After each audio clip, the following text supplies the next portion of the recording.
為我再預備呢套戲，係好唔同嘅。點解呢？開先呢，阿 Connie 邀請咧，我都好幾個月之前啦。咁我嗰陣時咧，都係諗住即係講生命嘅意義啦嚇。咁臨終嘅關顧點知咧可能在座有啲教友或者有啲知道啦嚇。咁3個禮拜前咧，我爸爸就突然間即係入咗醫院。點知咧我哋冇心理準備之下咧，咁走咗嚇。咁為自己咧再次睇翻呢套戲咧又有唔同嘅感觸咁所以咧即係當預備嘅時候咧都有好多嘅反思啦咁但係咧亦都即係呢3個禮拜咧好多事發生，咁安排爸爸嘅禮儀啦殯葬禮啦，咁但係都亦都同時間咧已經我哋亦都啱上個禮拜去咗日本朝聖啦咁所以咧亦都係嘅為自己咧即係好似過山車咁樣上上落落咁樣咁但係咧睇翻呢套戲啦咁所以反省嘅時候咧又有唔同嘅體會啦，唔同嘅見解。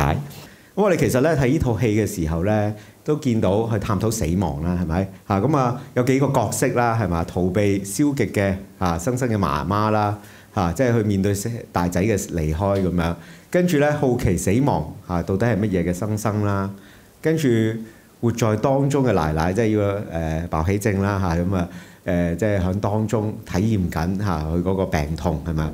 跟住咧對於死亡一步一步去接受嘅嗰個女兒以安係咪？咁有4個角色，咁裏邊咧可能都有2個問題咧即係可以有2個家庭嘅故事係一個莉莉奶奶，即係佢哋連接起嚟就係生生同阿媽媽咧。咁我諗有2個問題咧，可以我哋去反思一下嘅。第一個莉莉奶奶我會為家人帶嚟麻煩，即係佢頭先我哋睇到嗰一幕都睇到啦，即係佢點解好似同個女咧好多衝突，其實佢係唔想個女受苦係嘛？佢自己都經歷咗咁樣嘅情況，係嘅，真係咧為家人嚟講咧即係會睇到係好似好多嘅工作或者好多嘅照顧咁為個病人咧都唔想啲家人咧咁勞累嘅好多時咁而且嗰個奶奶都係啦即係佢好似隻小狗臨死之前離開家中到外頭孤獨嘅死去咧，就好似係奶奶嘅人生觀啦。每個人都有佢自己嘅生活因為佢自己都照顧過丈夫佢選擇唔接受化療係為咗唔想麻煩個女咁我諗咧，即係呢啲可能在座都有啲兄弟姊妹可能都喺親人方面經歷過。咁生生同媽媽嘅問題咧，就係真係有人過咗身啦，個大仔，我悲傷唔可以咩？思念亡者亦都唔可以咩？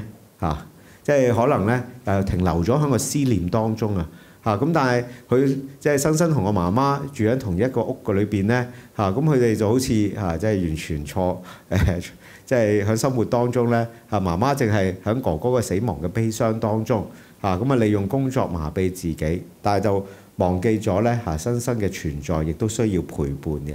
所以我哋睇翻咧即係呢2個家庭咧佢哋即係可能帶出2個我哋好多時都會面對嘅我會唔會即係尤其是病人嘅角度啦，我會唔會為家人帶嚟好多麻煩？我唔想為家人帶嚟麻煩而有陣時即係喺悲傷當中咧係咪淨係停留喺悲傷咧就 OK 咧咁樣當然結局咧頭先大家都睇到㗎啦我哋見到咧即係牽住媽媽嘅手啦，攬住媽媽啦有個改變喺度亦都係嘅。最後咧阿女兒同莉莉咧最後一次出現喺劇情裏邊咧講出我愛你呢一個咧我哋可能都值得我哋去反思嘅。有陣時我哋真係咧好吝嗇唔去講咁為我自己咧都係嘅即係中國人啦好多時好少用言語去表達，但係我再反思翻嘅時候咧即係同爸爸雖然咧冇有陣時都係唔會講我愛你啦，兩個男人係咪咁啊，但係咧我哋有好多好珍貴嘅時光一齊嘅咁即係嗰日我喺彌撒當中都分享，我話爸爸唔係一個好有學識嘅人即係佢學術方面唔係好大成就，但係俾咗咧最大嘅智慧我，知唔知係乜嘢？係啊，就係信靠天主、敬畏天主咁，所以咧呢一個係我人生嘅最大智慧。因為如果冇嘅話咧咁一陣間我都會講呢套戲裏邊咧即係有好幾個角色，但係咧有一個失掉咗嘅角色咧就係天主咁我哋可以睇翻少少先呢度咧我哋見到咧即係佢哋孤獨嘅陪伴啦咁一個生生咁樣去活潑咁樣咁去同阿莉莉即係去做即係一個互補嘅平衡。點解啊？好似即係鮑起靜就好似咧好活潑咁，但係一熄咗手機咧佢就有孤獨好落寞嘅咁莉莉就不斷講話，生生又好似好聆聽咁樣啦咁呢個咧其實都係俾翻我哋提醒翻我哋嘅陪伴係點樣陪伴呢？點樣默默陪伴？未必要好多説話嘅，但係咧，我哋去陪伴嘅時候咧，有陣時我哋要把握住，我哋唔係去俾答案或者解釋人即係生生都俾唔到咁但係咧，佢嘅陪伴為鮑起靜即係為莉莉奶奶咧係好重要嘅因為有一個活生生嘅人咧向佢側邊。咁我記得咧有一次聽一個應該收音機節目訪問一個臨床心理學家，咁佢講緊即係患抑鬱嘅人咁佢話咧即係佢講咗一個比喻咧，我好深刻。佢話咧，我哋好多時咧，如果患抑鬱嘅人咧，佢當然佢唔能夠自控咧，係病情啊嘛。咁佢可能好似咧就活喺山洞裏邊我哋咧就好想掹佢出嚟即係如果我哋作為家人各樣，但係咧。佢話其實咧，我哋有冇諗過咧走入去個山洞裏邊咧，同佢哋一齊坐咧一齊陪佢咧我哋好似諗盡方法去拉佢引誘佢咁樣，用好多講嘢咁樣。咁但係咧有陣時咧，可能入咗去陪佢咧，佢反而自己行翻出嚟喎咁呢個當然即係一個未必係咁容易做到，但係咧。亦都係好似又好易喎走入去陪伴佢，但係咁我哋當然要有啲技巧啦。點樣係陪伴咧？可能喺呢度咧都有俾少少我哋嘅反省啦好，咁當然個電影裏邊咧都提出咗一個好重要嘅信息咧，就係愛得及時原來有啲事情咧係會嚟唔及嘅但係有啲事咧係確實趕不上嘅。即係有啲事真係我哋趕唔上，有啲事咧我哋係會嚟得及嘅即係譬如我同爸爸，我哋嗰日咧好慶幸即係我哋做咗個決定即係即刻俾佢去 ICU 去 ICU 嘅時候咧，醫生真係俾佢用咗好多藥咧維持住佢咁我哋見晒，即係佢都叫我哋愛錫佢嘅人嚟啦咁都見到佢。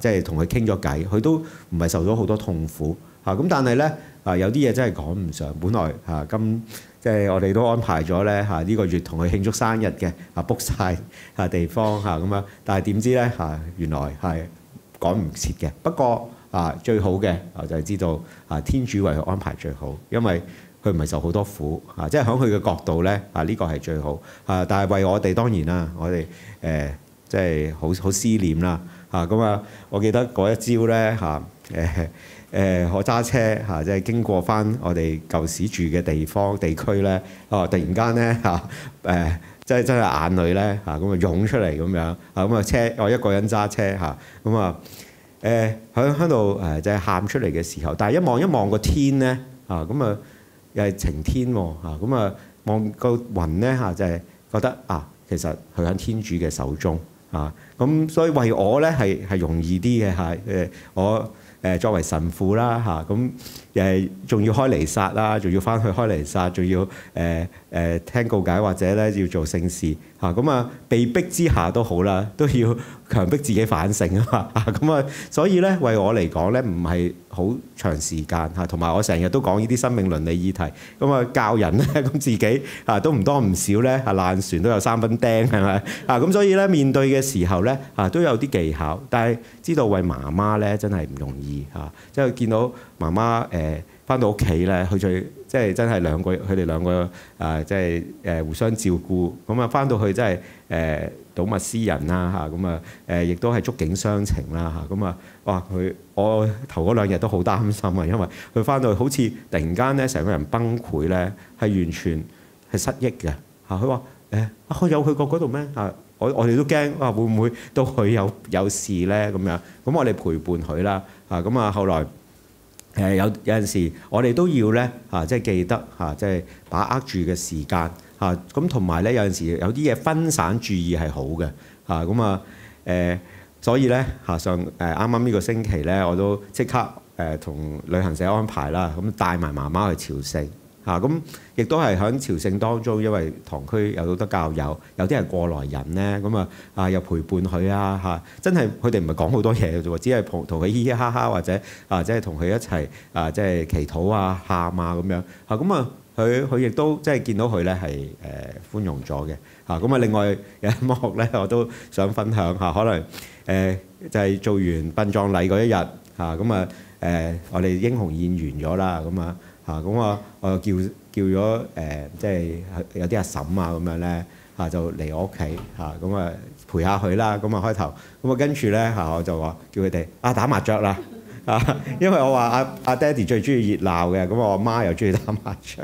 咁的確咧真係去響講笑打牌咁有啲人就好似話哇你即係好似啱啱做完喪事，但係為我哋教友嚟講咧其實即係返天主道啫嘛，係咪咁？所以我哋睇返咧，我哋係好似阿新生個媽媽咁樣，佢就係活響傷痛嘅話咧佢忽略咗身邊嘅人咁我哋思念，因為乜嘢思念咧？因為我哋以往有好多好嘅記憶因為我哋咁，所以我哋咧要更加而家製造多啲好嘅記憶除非我哋唔去愛啦，我哋唔去願意 take 呢個 risk。咁嘅時候咧我哋好似機械人咁樣啦即係我哋漠不關心嘅話呢個都係天主所指責嘅耶穌基督都講過，我哋去跳舞，我哋又唔跳舞；去唱哀歌，我哋又唔喊嘅話咧，呢個係大問題啦。咁所以我哋有樣樣有時節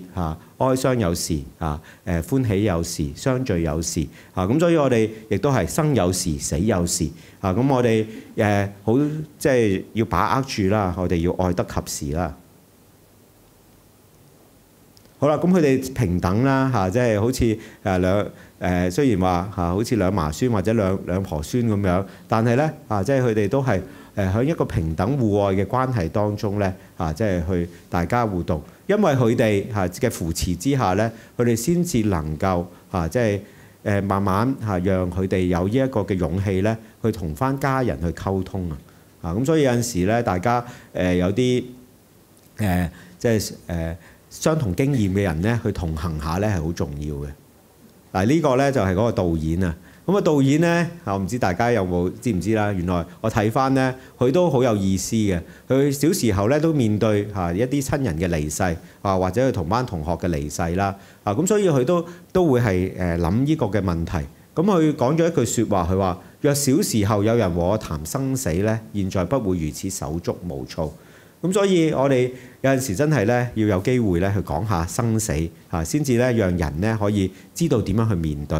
咁其實我哋教會裏邊咧由耶穌就不斷喺度講啦，不過我哋有冇聽咧？我哋有陣時咧都冇把握住佢所講嘅嘢咁所以咧我哋即係只係可能聽過但係咧冇深入喺我哋內心當中。所以佢話佢要告訴小朋友咧，以後長大嘅人生咧，可能會判到別人嘅死，或者即係自己嘅死亡啦。可是不要把情感都關起嚟，不要吝嗇付出你的感情。咁睇住身邊嘅家人喺老化，突然覺得乜嘢事都不重要，最重要就係今天咁呢個係佢嘅體會啦。但係咧我就再反省嘅時候咧，即係好有陣時咧睇完電影咧都會有種好灰嘅。但係咧個導演話唔希望我哋帶住失望而去。咁我哋再諗下，其實咧裏邊即係喺呢套電影裏邊，我覺得咧即係當然就係失掉咗一個角色啦，就係天主咁當然呢個佢導演冇信仰不過睇完嘅時候咧導演都希望我哋唔好覺得絕望，因為大家都可能面對咁嘅情況。所以我哋見到咧最尾嘅時候咧，生生都揸住佢有好多好嘅記憶同埋 YouTube 上高啦或者咧佢都記得喺度打羽毛球咁其實呢啲嘅記憶咧係唔會從我哋嘅記憶當中去抹去嘅。我哋要把持住亦都咧要同時間咧珍惜翻，但係我哋都要珍視翻咧我哋身邊所擁有嘅，我哋身邊嘅眼前人唔好即係讓呢個悲哀咧即係奪去咗我哋更多嘅時間，或者咧令到我哋咧即係更加失去更多咁我自己去面對我爸爸嘅時候咧，我都同佢啲教友分享，我話咁啱咧即係我星期一即係我爸爸入醫院，咁星期日咧我喺講道當中都有提及，我就係有一個教友咧又係屋企人過身，咁我喺度咧即係諗下點樣安慰佢咧，咁啊上網揾下啲聖經章節，咁即係我就見到咧一句説話好觸動我嘅佢就係話咩咧？英文咧就係 Satan shouts， 跟住咧第二句就係 God whisper， 咁即係話魔鬼咧大吵大鬧咁但係咧天主咧就喺我哋身邊耳語咁呢句説話有咩咁特別咧？因為佢話咧魔鬼咧即係佢專係咧擾亂我哋嘅心智啦咁樣，讓我哋咧唔能夠平安落嚟咁。但係天主咧佢係好靠近我哋嘅，我哋但係要聆聽咧先至聽到天主嘅説話。所以即係呢句説話反而咧係俾到我咧即係好大嘅啟發啦。因為的確咧喺嗰段嘅過程當中咧係好多嘢可以擾亂我，甚至乎咧佢會話你做乜悲傷即係你係神父嚟嘅喎你教人點做，你做乜喊咁樣？其實呢個係天主俾我哋嘅感情嚟嘅，我哋要承認，咁我哋先至能夠去面對。耶穌都喊過啦，係咪咁？所以我哋係或者咧，佢會話你即係可以乜都唔做㗎即係你而家休息啦，甚至乎主教都話你休息下啦咁樣。咁但係咧呢個都係一個誘惑咁，但係天主話適當嘅工作我哋都係要度過嘅好啦，最後嘅咧咁都提醒大家啦即係我哋咧可以用呢一個四道人生咧即係去面對翻嘅四道人生咧，就係同我哋嘅家人咧多啲講道謝、道歉、道愛、道別啦。林愛民修女都有嘅。咁如果再進一步咧即係提醒大家咧呢個道謝、道歉、道愛、道別咧，除咗係同家人即係要多啲去做咧亦都係同天主。咁其實天主咧一直喺我哋生命裏邊咧都提醒我哋道歉就係修和聖事啦，係咪道謝就係今日我哋已經開咗嘅彌撒啦道愛咧，其實耶穌咧喺佢嘅教導當中已經俾咗好多比喻，話俾我哋知死係唔使驚嘅，佢要不要煩亂，因為佢有好多地方咧係為我哋預備，佢會引我哋咧去青綠嘅草場嗰度，因為牧者已經戰勝咗死亡。佢唔希望我哋活喺死亡嘅幽谷當中，係我哋可以哀傷，但係唔好俾呢個哀傷咧蠶食咗我哋嘅靈性。好，天主保佑。多謝咧，今日Catherine 陳黃燕霞女士嚟接受我哋訪問啦，同我哋分享下佢同佢先生嘅一啲過往嘅故事，我可以咁講啦。Catherine今日你嚟到係同我哋分享你同你先生過啲生活嘅片段啦。你先生都已經返咗天家啦，咁就請你講講你同佢嘅故事。你覺得佢嘅感覺會點啊？我哋今日講佢喎。好首先咧，我好多謝分委會俾我有呢個機會咧，同我分享下我自己喪夫個經歷啦。咁唔容易嘅，應該唔容易嘅。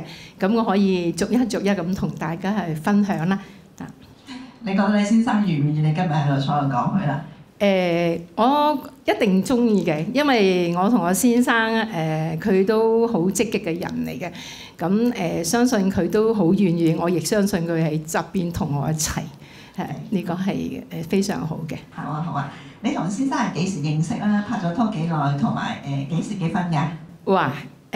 我同我先生咧就係中學時期嘅同學嚟嘅，咁我哋畢咗業之後咧就開始拍拖啦，咁啊大家各自喺社會上揾工作啦，咁我同我先生拍咗拖7年咧就結婚，咁就結咗婚41年咧就佢就過身啦，係啦。同我哋講講你個家庭嗰個結構個成員係點嘅？咁嗱我都同先生係結咗婚41年啦。咁我哋結咗婚咧就1年後咧，我同我先生係1977年結婚嘅。咁我有2個仔，我大仔同我同住啦，冇結婚。咁我就有另外一個細仔啦。我細仔結咗婚，咁我係3個孫嘅嫲嫲嚟㗎啦。我有3個孫，一個就孫女啦，有2個孖仔嘅孫嚇，佢今年1歲嚇。都好熱鬧啊！嗬。OK 嘅，係好感恩嘅。同埋你先生病發啦、患病啦，咁你同我哋分享係幾時病發，同埋佢幾時去世嘅？大概係。我先生咧就喺年青嗰時候，即係1980幾年啦，已經係30幾歲咁啊，就有一次做身體檢查。喺身體檢查嗰時候咧，先發覺自己有糖尿病。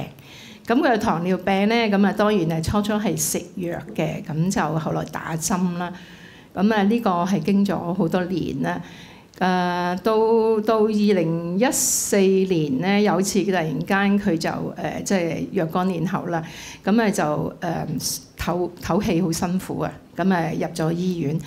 入咗醫院咧，先發覺原來咧佢就係有心臟病，佢個心臟咧有2條血管塞咗，仲有一樣仲弊嘅就係佢有腎衰竭。咁呢個係好嚴重嘅病，係冇得醫嘅。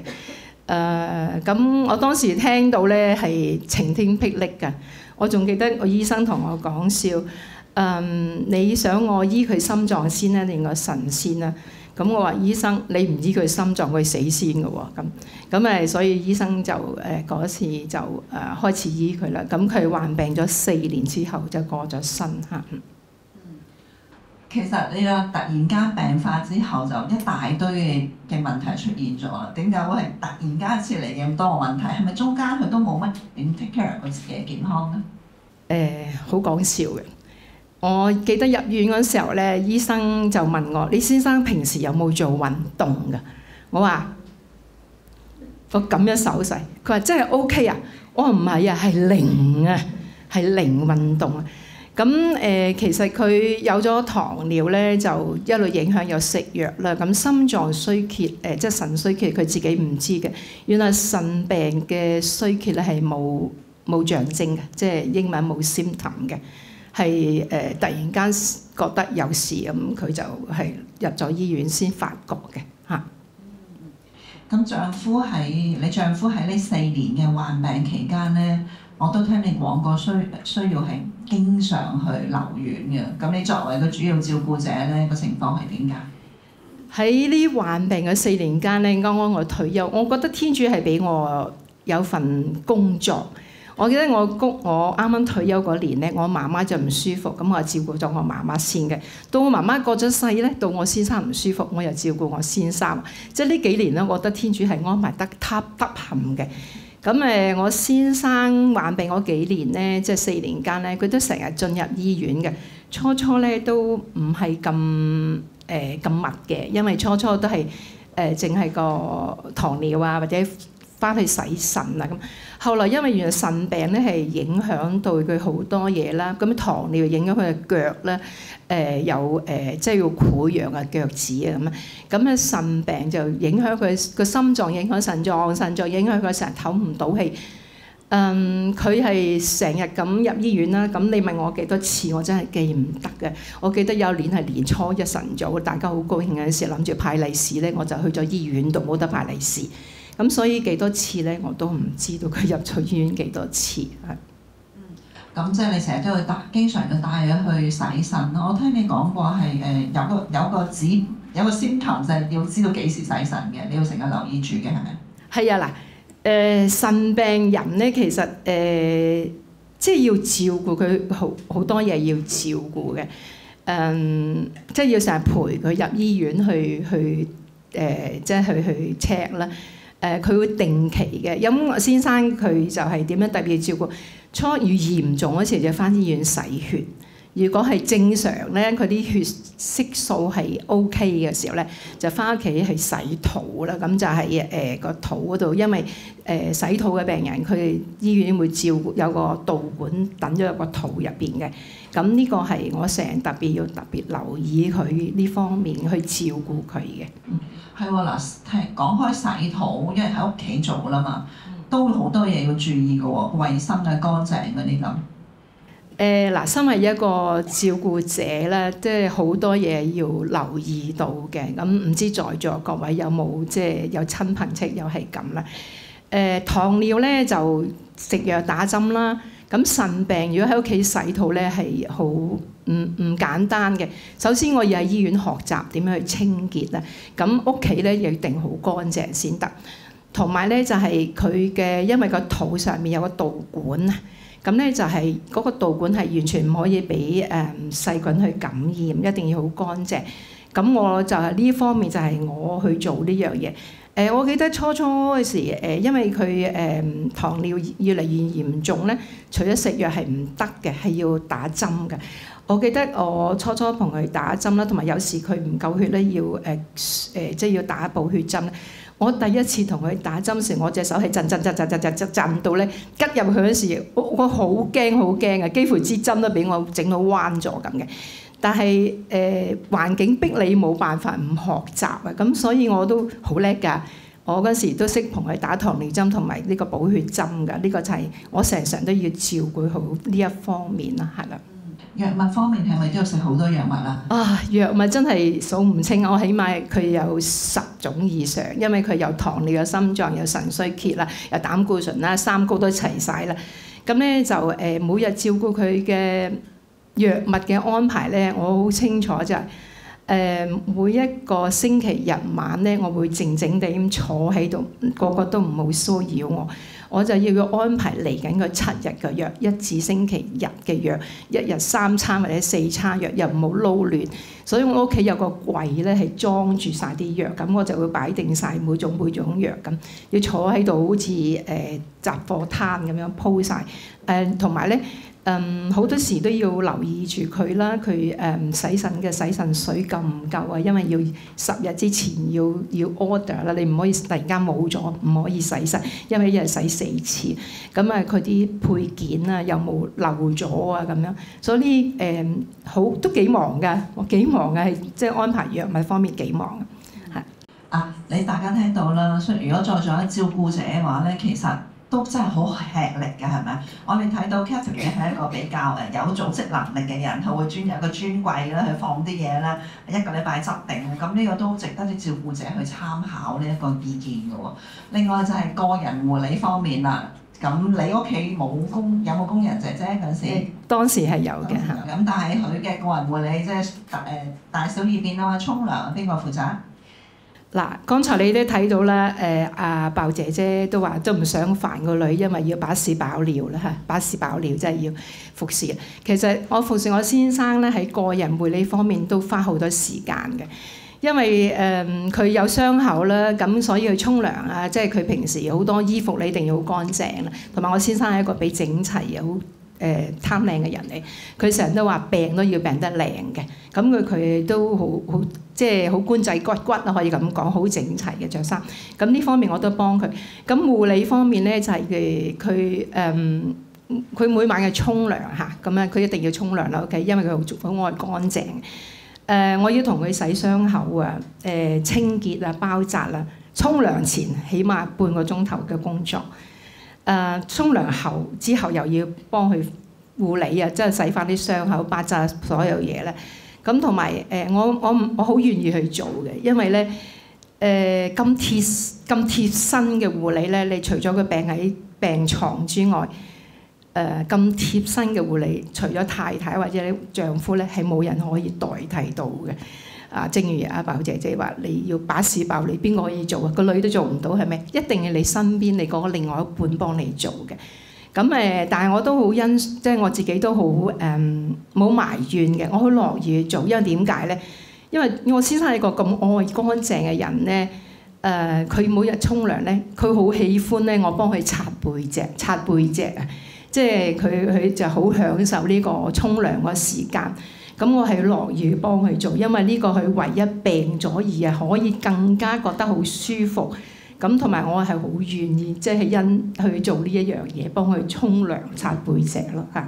其實相信咧，先生除咗係中意乾淨之後，佢享受你同佢擦背脊嗰份愛嘅表現多啲嘅。係啊，佢成日講嘅，我成日講佢叫做我係順德人嚟，佢順德人咪順德婆擦背脊啊，因為上海人好中意去浴場度沖涼擦背脊噶嘛，咁佢唔會揾上海婆擦背脊噶嘛，咁順德婆嚟擦背脊，咁呢個係風趣講笑嘅説話咯。似乎你先生性格有少少似 Lily 婆婆喎，都係一個比較風趣幽默。佢係幾風趣幽默。面對自己一個唔可以治愈，佢應該知自己嘅病冇得治愈㗎咯。佢當時嘅態度係點㗎？佢知道㗎，佢因為都幾樂觀嘅，同埋我先生都係有啲幽默嘅人嚟嘅。佢知道呢個病咧係冇得醫，但佢成日都有掛喺口頭上講啦。佢話疾病我就交俾醫生去處理。信仰同埋心靈咧，我可以交俾天主，個身體又交俾自己去照顧。咁所以我哋兩個都係好積極去面對，因為唔可以醫噶嘛呢個病。因為佢當時係60幾歲咧，喺政府度係冇得排隊去換腎嘅，係絕對冇機會嘅，登記都冇機會啊，唔好話換啊。咁所以唯有係積極咁面對。咁喺佢身體狀況好嘅時候咧，我哋都會落去屋企附近嘅公園行下啦。咁有時咧，我哋都會去我哋屋企附近有間酒店嘅，有間海邊餐廳。咁我哋兩個都有時落去海邊嘅餐廳度飲下嘢，食嘅嘢唔多，唔多。不過咧係好珍惜兩人相伴嗰個時間啊，即係享受嗰個相伴嘅時間啦嚇。嗱，套戲入邊，唐先生套戲入邊咧，Lily 婆婆個女嘅以安啦，就去到最拉尾分鐘，佢都仲想媽咪去接受治療，因為佢唔捨得，佢仲係好想媽咪去延長啲媽咪嘅生命。你作為個照顧者咧，你都知道其實同 Lily 婆婆情況一樣係冇得醫㗎啦。咁你個心態係點樣咧？我嘅心態啊，其實我知道我先生呢個病係冇得醫，係即係只可以希望佢每日活多一天咁啦。但係明知冇得醫咧，咁就要好積極咁去面對，即係自己對好。我哋好珍惜嗰個相聚咧，冇得醫啦。咁因為如果你影響情緒，對個病都冇幫助嘅。我記得有一次咧，我先生住咗醫院，因為佢突然間咧，即係心臟可能嘅腎咧影響佢。唞唔到氣啊，咁咧就要入醫院住，咁咧住咗都成個幾月啊，同埋因為佢隻腳咧潰瘍啊，腳趾咁啊，所以就要入醫院住咗個幾月。有一日我就照常咁樣去醫院探佢啦，咁佢就突然間入到醫院，佢就好大聲話俾佢聽：老婆，我做咗院長啊！哇，咁我點解？佢話因為同我一齊入嚟嘅病人咧都出晒院啦，我係最後一個仲留喺呢間房嘅入邊。其實我當時係好心痛嘅，不過咧我都苦笑咁對住佢，係咪？但係我喺另外一種，我好欣賞佢嗰種幽默同埋樂觀嘅態度、積極嘅態度嚇。呢個係作為你先生，仲要係有冇宗教信仰？佢係天主教徒嚟。係啦，即係頭先神父所講，我哋作為教友面對死亡係要另外一個態度去面對，好呢個樂觀態度。嗱喺套戲入邊咧，阿新個媽媽個好年輕嘅女士咧，佢就係接受唔到自己嘅大仔突然死亡，然之後佢係逃避，選擇逃避，連個細仔都唔照顧，係咪啊？咁但係你咧當時你先生真係即係因病去世啦，你都一定雖然知道，但係都好難接受噶嘛。咁你個情況係點啊？嗱，我照顧我先生嘅時候咧，我都做咗準備，因為你唯一佢係你身邊嘅人，咁我哋係一個公教家庭啦，咁喺天主祝福之下咧去結婚嘅。咁照顧先生時，我冇埋怨嘅，我都會成記得我喺婚姻之中嘅誓詞咧，就話無論痛苦與疾病與健康，痛苦與快樂，我都愛慕你，終身不渝，係咪？呢個係我同我先生嗰個盟約嚟嘅，所以我完全冇去去埋怨啦。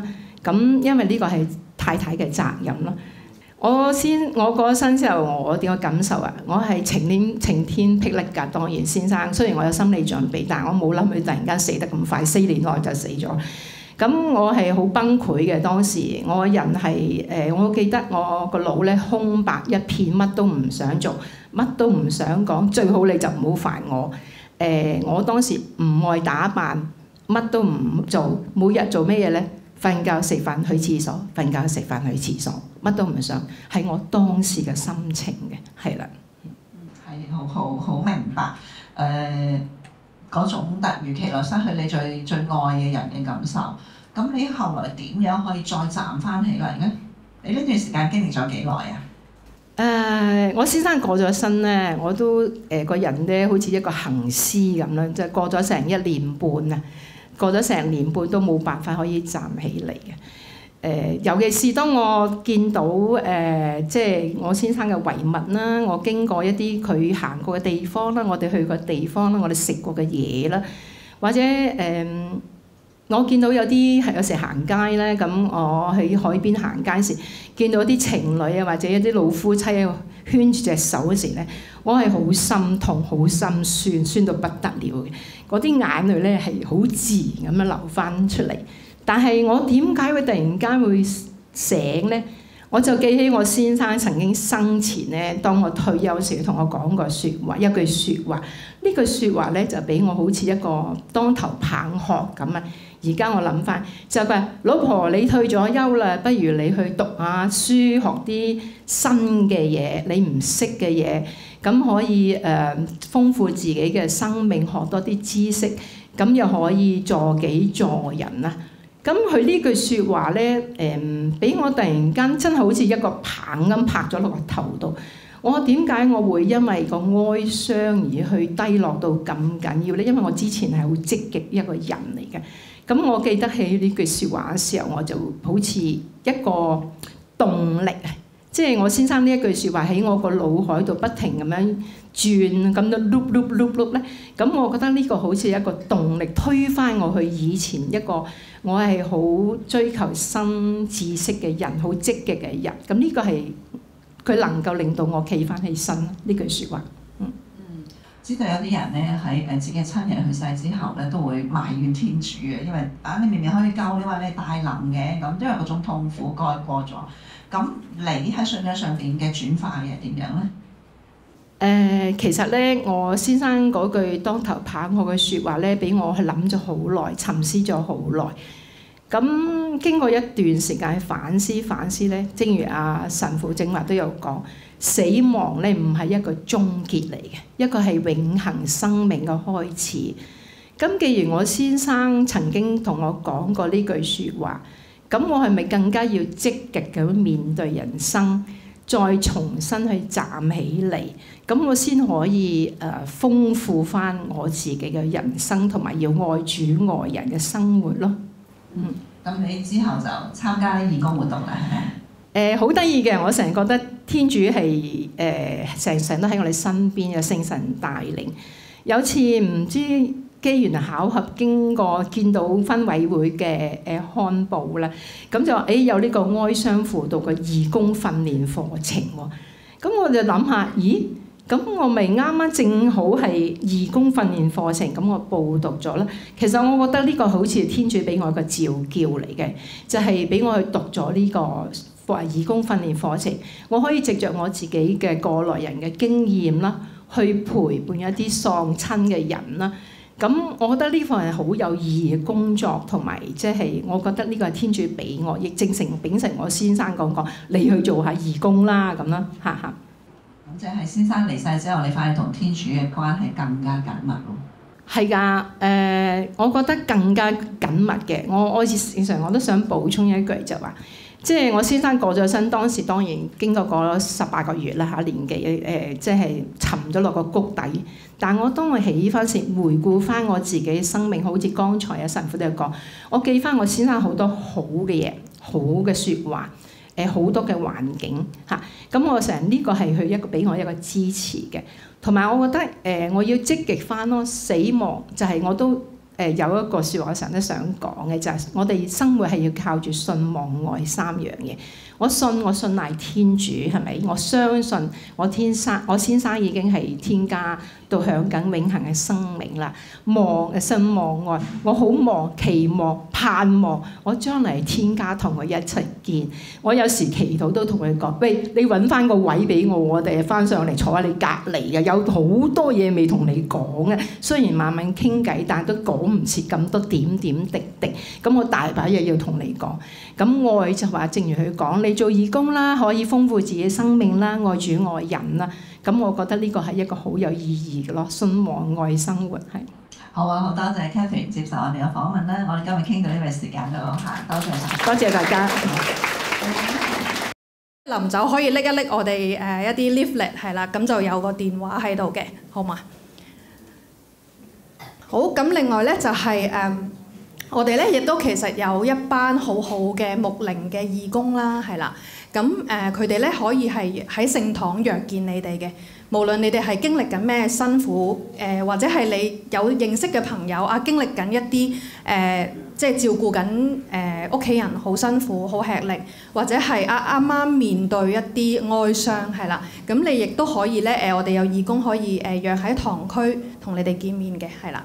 咁你亦都可以致電俾我哋啦，係啦，咁我哋有個初步嘅評估啦，之後我哋再配對義工嘅，係啦。咁另外咧就係有谷中百合嘅小組啦，有冇人聽過啊？或者有係啦朋友參加過嗬？係啦，咁因為咧其實去到今年咧已經係啱啱而家第19屆啦，係啦。年尾就第20屆啦，咁就都經歷咗7年嘅小組啦，咁每年就有3-4個小組啦，每個小組咧就有6節嘅，係啦，6節再加1節重聚日，咁其實前後都係2個月嘅時間嚟嘅，係啦，咁我哋當中會有啲義工陪伴啦，陪伴你哋經歷呢一個哀傷嘅情況啦，係啦，咁同埋即係之後咧，我哋亦都有啲 follow up 嘅，同埋咧，因為大家有可能共同嘅經歷啦，咁係可以之後你哋會繼續可以聯絡啊咁樣嘅，係啦。好，咁係啦，係咁多啫，因為咧即係時間都緊迫啦。咁我係張姑娘啦，咁隨時咧有任何情況，關於婚姻、家庭關顧、照顧都可以致電俾我，好嘛？25602314，唔該晒。係。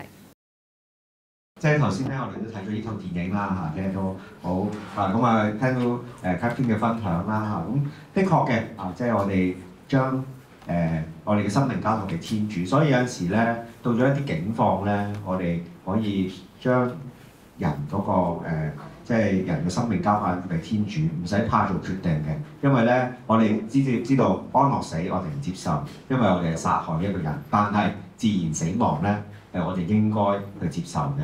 亦都唔好咧把持住咧即係夾硬要個病人咧受一啲無謂嘅痛苦。咁但係當然唔容易決定嘅，但係我哋要有呢個勇氣。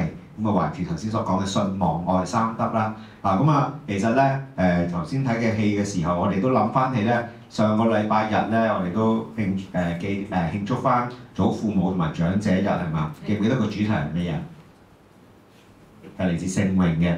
在我年老時，求你不要拋棄我。咁頭先咧，我諗Lily 婆婆啦即係佢都係好渴望人關心，但係佢即係將人拒諸門外啦，或者嗰個新生嘅媽媽都係佢好似好孤單即係個長子嘅死亡啦。咁但係我哋記得咧，即係教會提醒我哋咧，我哋係一個團體真係咧有好多人咧去支援我哋亦都要謙虛落嚟咧去接受即係人哋嘅陪同啦，同埋咧人哋嘅援助。好，咁我哋最後做個祈禱。呢個都同我哋好啱嘅，因為有陣時我哋都會感到孤單嘅。因父及子及聖神之名，阿們。上主，信實的天主，你以你嘅肖像做咗我哋，你永遠唔會留低我哋孤獨，而喺我哋人生當中每一個階段，你都陪伴我哋。請你唔好拋棄我哋，求你照顧我哋，並再次賜我哋力量去發現同埋承認我哋係你嘅子女。請以你嘅聖言更新我哋嘅心，並求你不要允許我哋被人棄之不顧。願你愛嘅聖神用你溫柔充滿我哋，並教導我哋向嗰啲喺人生旅途中遇到嘅人講：我不會拋棄你們。願我哋因你深愛聖子嘅幫助，唔會失去兄弟姊妹嘅情誼，並願我哋不與孤獨同埋悲傷為伍。請幫助我哋以更新嘅希望展望未來，成為一個沒有人孤獨無助以及結出你和平初果嘅日子。阿們。